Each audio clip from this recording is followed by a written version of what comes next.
కానీ వదులుకోలేడు. ఈ దుఃఖాలు పెడుతున్నాయని తెలుసును, కానీ వాటితోటే కొట్టుకోవాలనుకుంటాడు. నిజానికి ఇవన్నీ వాడివేని ఒక మాట అనుకుంటే వీడికి ఏడవలసిన అవసరం ఉండదు. నిజానికి మనుషులకి వస్తువుల వల్ల శోకం కాదు, వస్తువుల మీద పెంచుకున్న అభిమానం వల్ల శోకాలు పెరుగుతున్నాయి. ఒకసారి ఒక మహానుభావుడు, చాలా గొప్ప సంపదలు అనుభవించినటువంటి మహనీయుడు, వాడు ఎలా ఉండేవాడంటే ఏనుగు మీద ఎక్కి ఎప్పుడు ఇలా పైకే చూస్తూ ఉండేవాడు, క్రింద చూడటం కూడా వాడికి అలవాటు లేదు. కానీ పాపం వీడి దయ కావాలి అనే కోరికతోటి రారాజులైన వాళ్ళు కూడా వీడి పాదాల దగ్గర చెప్పుల స్పర్శ కలిగినా చాలని తమ కిరీటాలు పట్టుకొచ్చి ఆ పాదాల దగ్గర కొట్టుకుంటూ ఉండేవారట. వాడు అలా తిరిగి చూస్తూ ఏకహ ముక్తాత పత్ర ప్రచల మణిఘణాత్కారి మౌళిర్ మనుష్య దృప్యద్దంతావళస్థ న గణయతి నతాన్ యత్క్షణం క్షోణిపాలాన్ యత్తస్మై తిష్టతే అన్యః కృపణమశరణః దర్శయందంత పంక్తి. పాపం వీళ్ళంతా వాడికి అలా పళ్ళికిలిస్తే ఒక్కసారి వాడి యొక్క నేత్రాంచలం తన వైపు సారితే చాలు అనుకుంటూ పాపం వీళ్ళు రారాజులే, కానీ వాడి గొప్పతనం అది. ఎలా కూర్చుంటాడు వాడు, దృప్యద్దంతావళస్థ వాంచి మదగజం పైనెక్కిన అంబారీలో ఉంటాడట వీడు. ఆ అంబారీలో వీడు మంచి కిరీటం పెట్టుకున్నాడు. ఆ కిరీటానికి ముత్యాల సరాలు, రత్నాల సరాలు ఇలా ఇలా వేలాడుతున్నాయి. ఏమవుతోందిట, కూర్చున్న అంబారీకి పక్క నుంచి ముత్యాల సరాలు వేలాడదీశారు. ఆ ముత్యాల సరాలు వీడి కిరీటానికి ఉండే ముత్యాల సరాలు ఒకదానికొకటి సోకటం చేత కణకణారావం జరుగుతూ ఉంటుంది. ముక్తాతపత్ర ప్రచల మణిఘణాత్ కారి, అలాంటి మనుష్యుడు. రెండవ వాడో దర్శయందంత పంక్తి, పాపం వాడి దగ్గర ఆ పాపం పళ్ళికిలిస్తూ చూస్తుంటాడు. ఈ తేడాలిద్దరూ కూడా భగవంతుడి యొక్క అమ్మ యొక్క చూపు పడితే పాపం వాడు అలా అయ్యాడు, చూపు పడక వీడిలా అయ్యాడు. ఇది గుర్తిస్తే ఆ అమ్మ యొక్క శరణాగతి, ఆ స్వామి యొక్క శరణాగతి మనం చేసి ఉండేవాళ్ళం. కానీ వాళ్ళ వల్ల వచ్చాయని వీడు అనుకోవట్లే, నా వల్ల వచ్చిందని నేను, కానీ కింద ఉండేవాడు నా వల్లే వచ్చిందని వాడు అనుకుంటున్నాడు. నాది తప్పే, వాడిది తప్పే. పాపం ఏమవుతుంది, ఇలాంటి వాడే ఒకనాడు ఓరు నాయకమాయి ఓడ ఉలగుడన ఆండవర్, పాపం ఏకఛత్రాధిపత్యంగా పాలన చేశాడు చాలా కాలం రాజ్యాన్ని అంతటినీ. కానీ ఏమైంది, శత్రువులు వచ్చారు, దాడి చేశారు, బంధువులను వదిలిపెట్టాడు, పారిపోయాడు, కోటంతా ఆక్రమించుకున్నారు, ఊరంతా మొత్తం చుట్టుముట్టేశారు. వీడు ఊరు దాటి బయటికి పోవడానికి వీల్లేదు. ఊరిలో ఉన్నట్టు తెలియడానికి అహంకారం అడ్డొస్తోంది. వీడు వెళ్ళి వాళ్ళ ముందర పడితే చంపేస్తారని ప్రాణాల మీద తీపి. మరి ఏం చేస్తాడు, ఎక్కడికో పోయి రహస్యంగా ఎక్కడో పూరి గుడిసెలో దాక్కుంటాడు. మరి దాక్కున్న తిండి అయితే కావాలి కదా, పగటిపూట బయటికి రావడానికి మళ్ళీ అహం అడ్డు. ఏం మహారాజు గారు వచ్చి అడుక్కుంటున్నారంటారేమో అని, అప్పుడు కూడా అడుక్కుంటున్నాడు మహారాజు గారు అనిపించుకోవడానికి పాపం వీడికి ఇష్టం లేదు. కానీ తిండి లేకుండా బతకలేడు. మరి ఇప్పుడు ఏమిటి చేయాలి, అడుక్కోవడానికి బయలుదేరాలి. పాత్ర కావాలి కదా. ఇటు అటు వెతికట్ట, ఇండ్లల్లో ఏదో రకరకాల ద్రవ్యాలు పోసి వాడి ఇక బీటలు గీసి ముక్కలు విరిగిపోయి ఇక ఎందుకు పనికిరాదనిపించినటువంటి బయట పెంట కుప్ప మీద పారవేసిన చిల్ల పెంకులు ఉంటాయే, అందులో కాస్త పట్టడానికి వీలుగా ఉండే ఒక పెంకును పాపం మనవాడు సంపాదించాడు అడుక్కోవడానికి పాత్ర. ఒకనాడు బంగారు పాత్రల్లో భోజనం చేసి ఇచ్చేసినటువంటి మహనీయుడు ఈవేళ పాపం ఈ చిల్ల పెంకు పట్టుకున్నాడు. సిదగియ పానయర్ అంటారు మన ఆళ్వారు. చితికిపోయినటువంటి ఈ బాణ పట్టుకున్నాడు. రాత్రిపూట బయలుదేరాడు అడుక్కోవటానికి. ఎందుకంటే పగటిపూట అయితే చూస్తారు కనుక. ఆ రాత్రి కూడా చంద్రుడు ఉండే పూర్ణిమ నాడో నక్షత్రాల వెలుతురు కనిపించేనాడో అయితే చిచ్చి మళ్ళీ అందులో గుర్తిస్తారని భయం వేసి మేఘావృతమై ఉండేటటువంటి రోజున ఎక్కడ కన్ను పొడుచుకున్నా కానని రాత్రిపూట బయలుదేరాడు.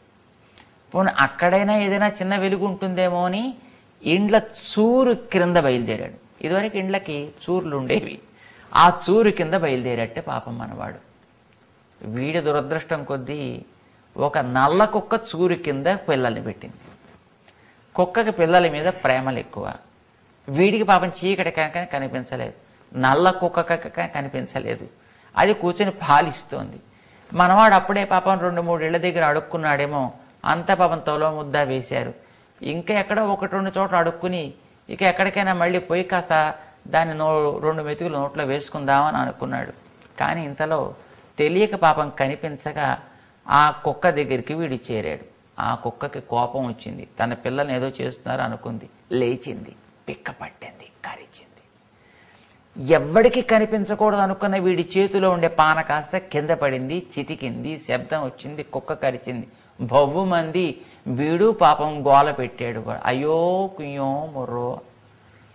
గబగబా గబగబా ఇండ్లల్లో ఉండేవాళ్ళంతా తలుపులు తీసుకుని లాంతర్లు పట్టుకుని బయటకు వచ్చారు. ఎవడు వీడు? రాజుగారా? ఎవడికంటా పడకూడదు అనుకున్నవాడు ఊరంతా వచ్చి తను రాజుగారు అని పిలిచేటప్పటికీ అహంకారంతో పాపం చచ్చివి. ஒரு నాయకమాయి ఓడవులగుడన అండవర్. ఏకఛత్రాధిపతిగా పరిపాలించిన మహనీయుడే కరుణాయ్ కవర్ంద కాలర్. ఈవేళ ఇదివరకు అలాంటి కిరీటాలు తగిలించుకున్న కాలు, ఈవేళ కుక్క కరిచిన కాలు. కరుణాయ్ కవర్ంద కాలర్. ఆ తర్వాత ఇదివరకు బంగారు పళ్ళెరాలతోటి దానాలు ఇచ్చిన మహనీయుడు సీదగియ పానయర్. చితికిన పాన మొక్కలు చేత్తో పట్టుకున్నవాడు. అయ్యో రామచంద్ర, పెరునాడు కాణ ఇమ్మయిలే పిచ్చెదాం కొల్వర్. అభిమానాలు పెంచుకున్న వాళ్ళ బతుకులు ఎలా ఉంటాయో ఒక్కసారి మనకి ఆళ్వారు చూపిస్తారు. ఈ లోకమంతా తిరిగి వాడినే చూచి నిందించేట్టుగా భిక్ష వేసుకుంటూ తిరగాల్సిన స్థితి వస్తుందా? అభిమానాలు పెంచుకోవడం, వస్తువులు సంపాదించడం తప్పంటల్లే, అనుభవించడం తప్పంటల్లే, నా వల్ల వచ్చాయి అనుకోవడం తప్పు. నీ వల్ల వస్తే తిరిగి మళ్ళీ వాటిలో నష్టం ఎందుకు రావాలి? అడుగు తినే స్థితి మళ్ళీ ఎందుకు రావాలి? కనుక వాడిచ్చింది అనుకుంటే అన్ని సుఖంగా మనకు ఉండేట్టు చేస్తాడు. నేను ఆర్జించుకుని అనుకుంటావా? చుట్టూ ఉండే వాటికి నేను వదిలిపెట్టేస్తా, ఎంతవరకు నువ్వు రక్షించుకోగలవో ప్రయత్నం చేసుకోమంటాడు ఆయన. ఏమిటి మనం రక్షించుకోగలం? ప్రాణాలు రక్షించుకోగలమా? ఆస్తులు రక్షించగలమా? పాస్తులు రక్షించగలమా? ఎందరెందరూ మహానుభావుల గురించి మనం వినలేదు. రాజ్యాలు అమ్ముకుపోయినటువంటి మహనీయుల గురించి, ఇళ్ళు వాకిళ్ళు వదులుకు పోయినటువంటి వ్యక్తుల గురించి, కాంతిసీకులుగా ఉండే వ్యక్తుల్ని మనం గమనించవచ్చు. ఈ భూమి మీద అభిమానాలు అంతలా పెంచుకుని భగవంతుడిదనేది మరచి మనం బ్రతుకుతే వాటికి గతి ఉండనే ఉండదు. ఇది బయటిది. ఇక మన దగ్గరికి వద్దాం. ఎంత వాడికి అంత కదా. ఒకసారి ఈ భూమిని చూసుకుందాం.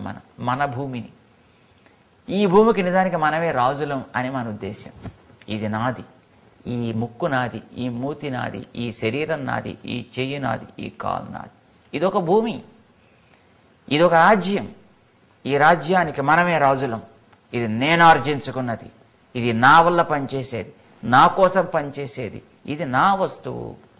ఇది ఒక అభిమానమే, ఇదొక దురభిమానమే. ఇది మనం సంపాదించుకుంది కాదు కదా. ఇది వాడిస్తే వచ్చినటువంటిది.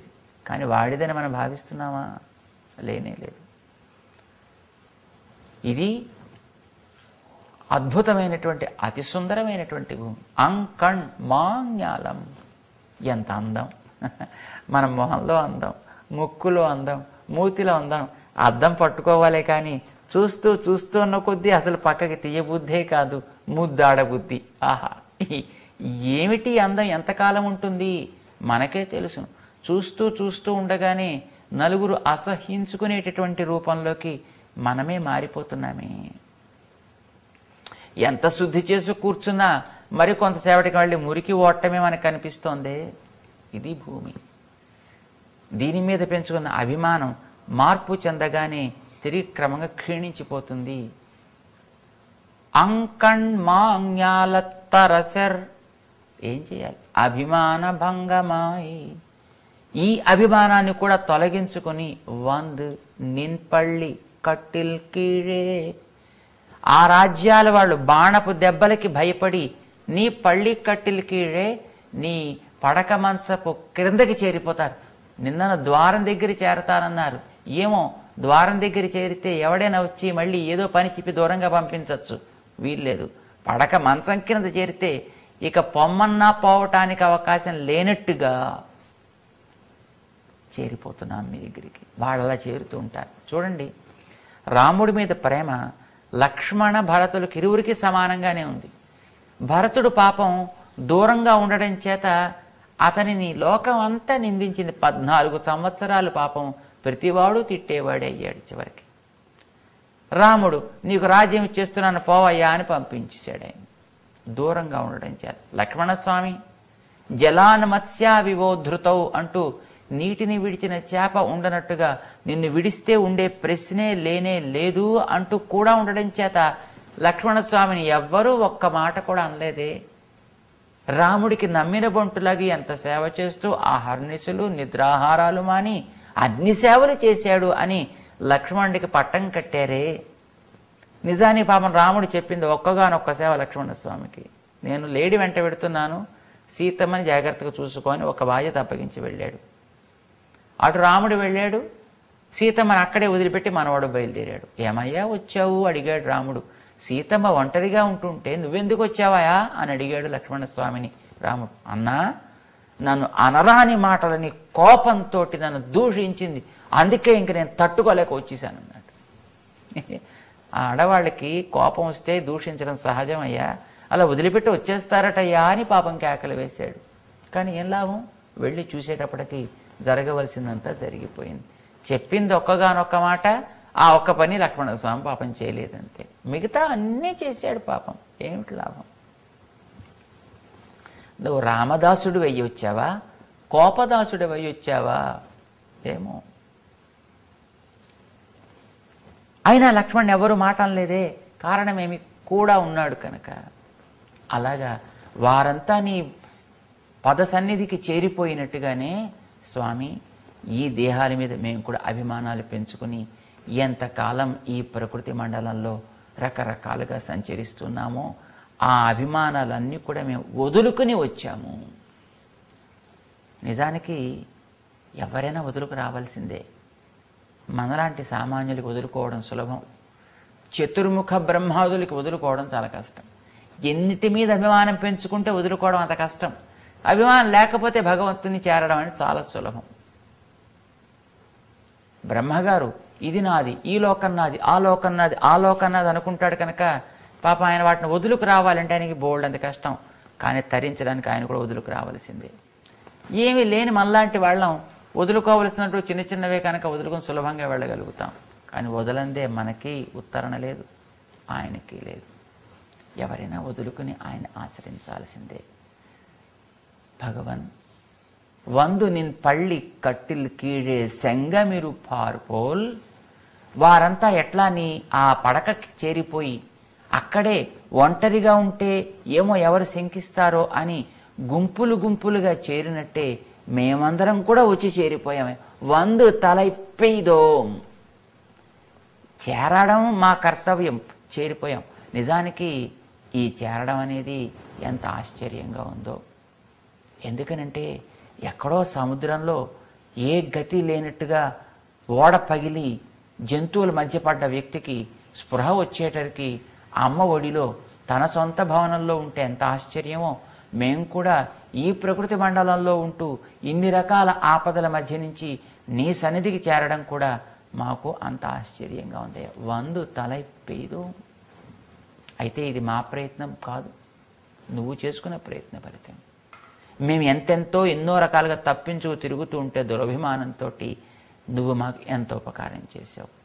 లేని సుకృతాలు మా మీద ఆరోపణ చేసి ఈ మంచి పని చేశావు, ఆ మంచి పని చేశావు అని చెప్పించి మాకు ఎక్కడో గుర్తులేని స్థితిలో ఉండేటి మమ్మల్ని శరీరం ఇచ్చి, ఇంద్రియాలిచ్చి, జ్ఞానమిచ్చి, మహానుభావులనిచ్చి, ఉపదేశాలు వినేటట్టుగా మా లోపల ఉండి నువ్వు సంస్కరించి మమ్మల్ని ఈ వేళకి నీ యందు ద్వేషము తగ్గి, అభిమానం కలిగి, ప్రేమ పెరిగి, అది నీ సన్నిధికి ఇక ఎక్కడ ఉండలేక పరుగు పరుగున వచ్చి చేరేట్టుగా నువ్వు చేసుకున్న కృషి కదయ్యా, ఇందులో మేం చేసింది ఏముంది కనుక వందు తలైపోయేదో నీ కృషి ఫలింప చేయడానికి వచ్చి మేం చేరామయ్యా. చేరిపోయారా? చాలా సంతోషం అన్నాడు పాపం మనవాడు.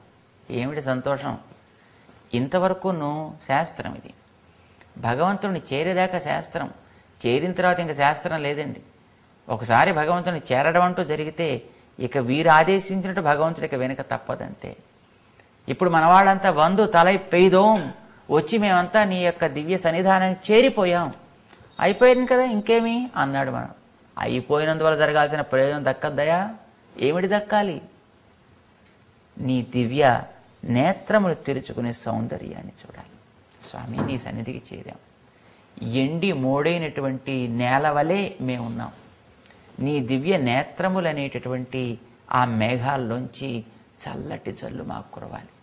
బాగా కాగి సలసల వేడికి ఉండేటువంటి గ్లాసు మీద ఒక్కసారి నీళ్లు పడకూడదు కదా, మెల్లగా చల్లార్చి అప్పుడు అందులో నీరు పోసినట్టుగా ఈ హృదయ క్షేత్రాల్లో, కేదారాల్లో నీ దివ్య నేత్రములనేటటువంటి మేఘాల్లోంచి వచ్చే చూపులనే వృష్టిని కూడా కొద్ది కొద్దిగా తెరుస్తూ అప్పుడు నీ నేత్రాన్ని తెరవాలి.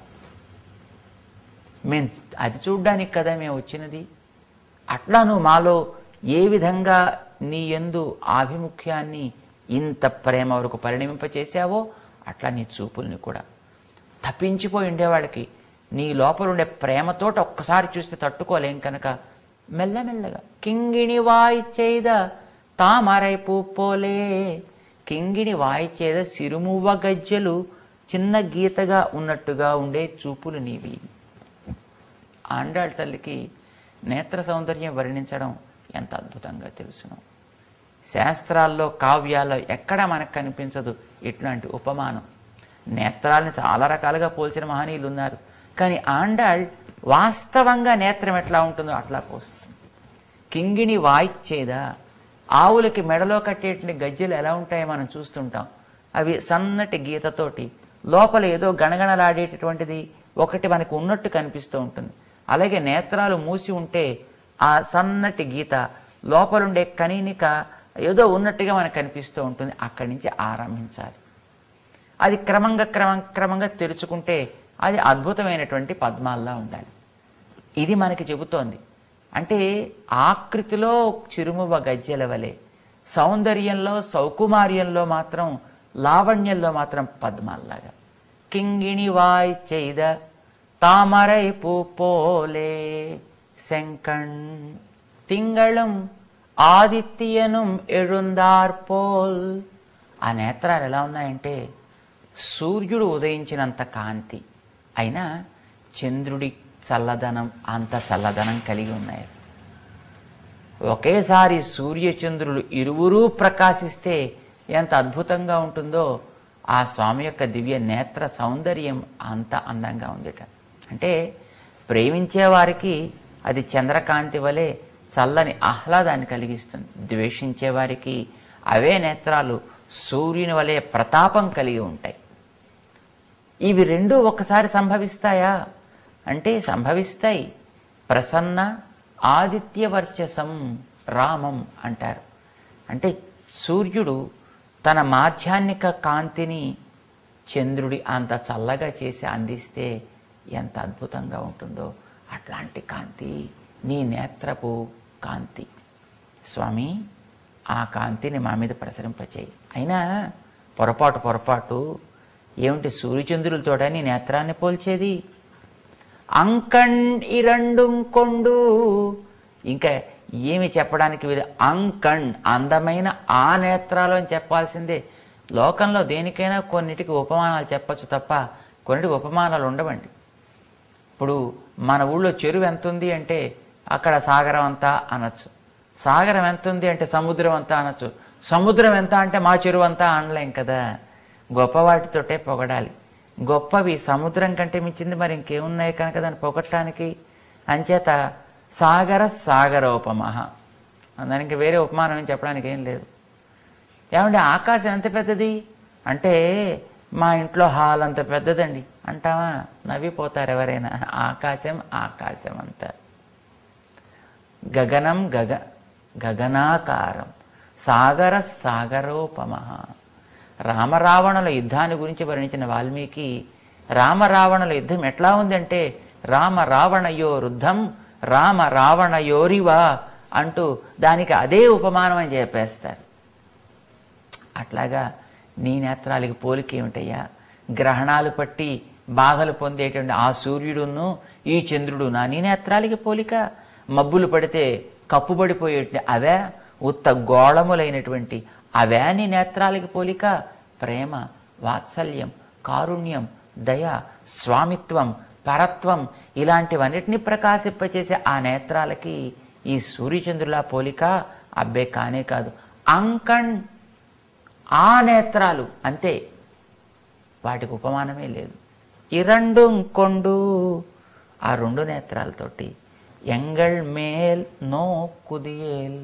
ఒకసారి కనుక నువ్వు మమ్మల్ని చూశావంటే ఆ క్రమక్రమంగా తెరుచుకున్నటువంటి ఆ చూపు ప్రభావం చేత మాలో ఉండేటటువంటి లోపాలు, దోషాలు, పాపాలు ఒక్కొక్కటి క్రమక్రమంగా తొలగిపోయి ఎంగళ్ మేల్ శాపం ఇழுందు, మా మీద ఉండేటువంటి శాపాలన్నీ పోతాయి. అంటే మాకు శాపమేమిటి? లోకంలో కొందరికి ఉండే శాపాలు కొన్ని రకాలుగా పోయి అహల్యకి ఒక శాపం వచ్చింది, నీ పాదస్పర్శతో పోయింది. మాకు ఆ పాదస్పర్శ కావాలి. చంద్ర పుష్కరిణిలో స్నానమాటం చేత దక్షుడికి ఏర్పడ్డ శాపం పోయింది. మాకు నీ కళ్యాణ గుణ పుష్కరిణిలో మేము స్నానమాడాలి. అది మనం వాళ్ళు కోరుకుంటున్నారు. శివుడికి ఒకనాడు శాపం వచ్చింది, బ్రహ్మ తలని తీసిన శాపం. నీ వక్ష స్పర్శతో అది పోయింది. మాకు అది కూడా కావాలి మన వాళ్ళు కోరుకుంటున్నారు. ఎవరెవరికి ఏ ఏ నీ దివ్య అనుగ్రహం చేత పాపాలు తొలగిపోయాయో మాకు అవన్నీ కావాలయ్యా. కాక అసలు మాకు పాపం ఏమిటో తెలుసునా? నిన్ను ఎడబాసి ఉండుటే మా పాలిటి పాపం. ఆ పాపం పోవాలంటే నీవు అనుగ్రహించాలి. నీ చూపు లేకపోవడమే మా పాలిటి పాపం. ఆ పాపం మాకు తొలగాలంటే నీ కటాక్షం మా మీద పడాలయా. చక్షుషా తవ సౌమ్యేన పూతాస్మి రఘునందన. నీ చూపు పడిందయా, నా పాపాలని తొలగాయి అంటుంది శబరి. మన వాళ్ళు అదే కోరుకుంటున్నారు. స్వామి, నీ ఎడబాటు మా పాలిటి పాపం. ఎంగళ్ మేల్ శాపమిழுందు, మా పాపాలన్నీ పోయేటట్టుగా నీ ఒక్కసారి నీ చల్లటి చూపులు మా మీద ప్రసరింపచేసి మమ్మల్ని కటాక్షించు. ఇదే మేము కోరుకునేది అంటూ ఈవేళ మనవాళ్ళు తమకుండేటటువంటి అనన్య గతిత్వాన్ని చెప్పి స్వామి దగ్గర శరణాగతులై స్వామి కృప వల్లనే తాము ఇట్లా ఆయన తయారు చేసుకుంటే తయారయ్యాము అనేదాన్ని అంగీకరించి ఆయన యొక్క చూపుని, ఆయన యొక్క మేలుకొనేటటువంటి ప్రథమ స్పందనాన్ని ఎట్లా ఉంటుందో తమకి అనుగ్రహించమని ప్రార్థన చేశారు. 22వ పాసురంలో అయిపోయింది. ఇంకా ఆయన ఒకసారి పాపం వీళ్ళకి లొంగాడంటే ఇంకక్కడ శాస్త్రం నా శాస్త్రం నైవచ క్రమ, ఇంకక్కడ శాస్త్రం గీస్త్రం ఇవన్నీ అక్కడ ఏం పని చెయ్యవు కనుక ఇంకా ఇంతవరకు రావడమే కష్టం. ఇక ఇక్కడ దాకా వచ్చిన తర్వాత వీళ్ళు ఏం చెబితే అదల్లా ఆయనకి వినక తప్పదు. అందుకే మొట్టమొదటి ఈవేళ నేత్రాలు పాప ఆయన తెరిచి గబగబా చూసేద్దాం అనుకున్నాడు. ఆగమని చెప్పింది ఆండాళ్. నేత్రాలు ఎట్లా తెరవాలో ఆదేశించింది ఈవేళ. అట్లానే అంటాడు. నేత్రాలు తెరిచి పాపం స్వామి చూశాడు. అంతా వచ్చారు కదా, లేద్దాం అని అనుకున్నాడు. ఆగక్కడ, ఎట్లా లేవాలో నేను చెబుతాను, అట్లానే నువ్వు లేచి రావాలి సుమా అంటూ రేపు స్వామి లేచే క్రమాన్ని మన వాళ్ళు ప్రార్థన చేస్తారు. ఈవేళ స్వామి యొక్క చల్లటి చూపు మన మీద పడేట్టుగా ఆండాళ్ అనుగ్రహించింది. ఆండాళ్ తిరువడిగళే శరణం. జై శ్రీమన్నారాయణ.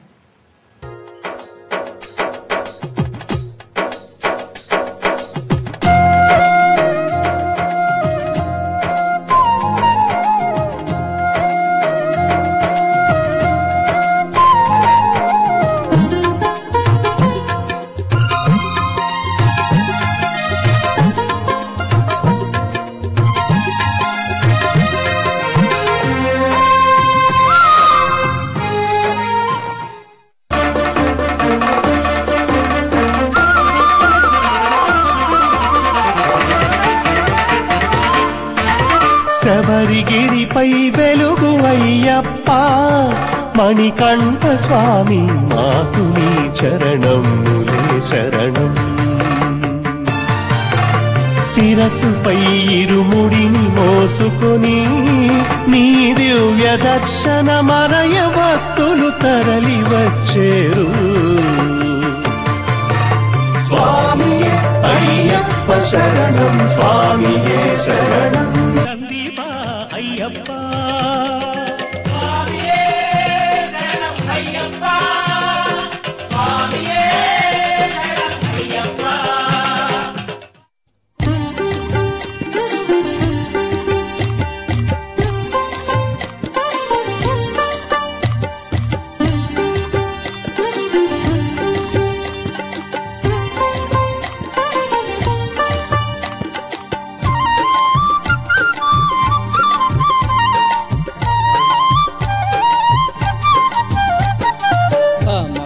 సుప్రజా స్వామి అయ్యప్ప కామాక్షి సుప్రజా స్వామి అయ్యప్ప భక్త మనోహర స్వామి అయ్యప్ప భక్త మనోహర స్వామి అయ్యప్ప దీన దయాళో పరిపూర్ణ కృపాళో దీన దయాళో పరిపూర్ణ కృపాళో జయ జయ శంకర బాల జయ బాల అయ్యప్ప జయ జయ శంకర బాల జయ బాల అయ్యప్ప కామాక్షి సుప్రజా స్వామి అయ్యప్ప కామాక్షి సుప్రజా స్వామి అయ్యప్ప భక్త మనోహర స్వామి అయ్యప్ప భక్త మనోహర స్వామి అయ్యప్ప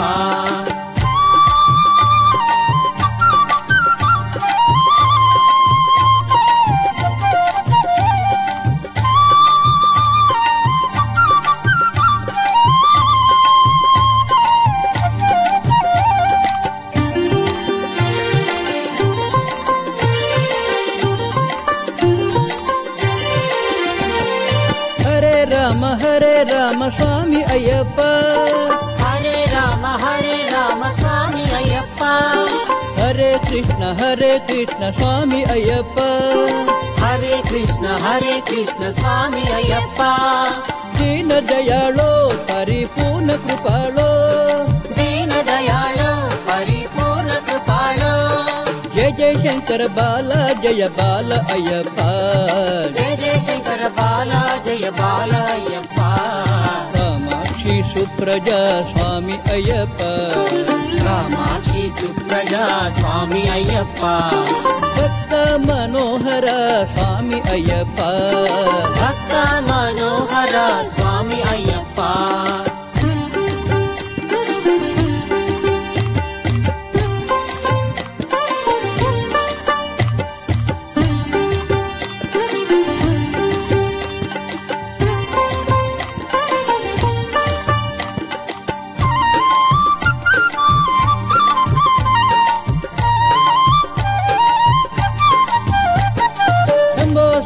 శంభో శంకర స్వామి అయ్యప్ప శంభో శంకర స్వామి అయ్యప్ప హరోం హర స్వామి అయ్యప్ప హరోం హర స్వామి అయ్యప్ప దీన దయాళో పరిపూర్ణ కృపాళో దీన దయాళో పరిపూర్ణ కృపాళో జయ జయ శంకర బాల జయ బాల అయ్యప్ప జయ జయ శంకర బాల జయ బాల అయ్యప్ప కామాక్షి సుప్రజా స్వామి అయ్యప్ప కామాక్షి సుప్రజా స్వామి అయ్యప్ప భక్త మనోహర స్వామి అయ్యప్ప భక్త మనోహర స్వామి అయ్యప్ప